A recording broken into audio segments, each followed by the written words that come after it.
Улсын мөрдөн байцаах газраас өчигдөр хэвлэл мэдээллийн цөөн хэдэн байгууллагад зориулан хэвлэлийн урал хийжээ.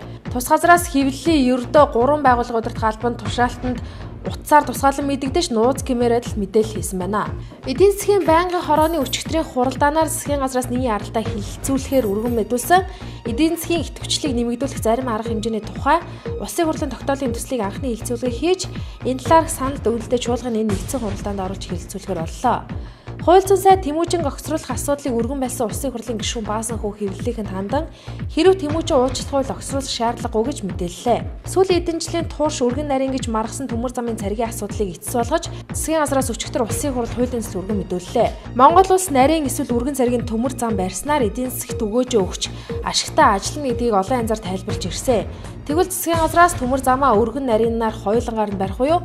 Төмөр замын шин шугам барих тухай Улсын хурлын тогтоолын төслийг инхүү өргөн барьлаа. Улсын мөрдөн байцаах газраас сэтгүүлчдэд мэдээлэл хийх үеэр үндсэн хуулийн засгийн гишүүн Сугарна Just Group-ийн ерөнхийлөгч асан Батгуугийн 6.3 тэрбум төгрөгийн хэрэгт холбоотой байж болзошгүй гэж мэдээллээ.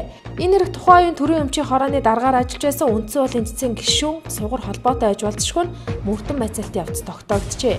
Тиймээс Улсын мөрдөн байцаах газраас сугарыг үндсэн хуулийн засгийн гишүүнээс төдгөлзөөж шалгах хүсэлтийг нийслэлийн прокурорын газарт хүргүүлсэн байна. Улсын хэмжээнд өнөөдрийн байдлаар дунджаар ердийн хэрэглээний 44 хоногийн газрын төсний бүтээгдэхүүний нөөцтэй байгаа талаар газрын төсний хэрэг эрхлэх газраас мэдээллээ.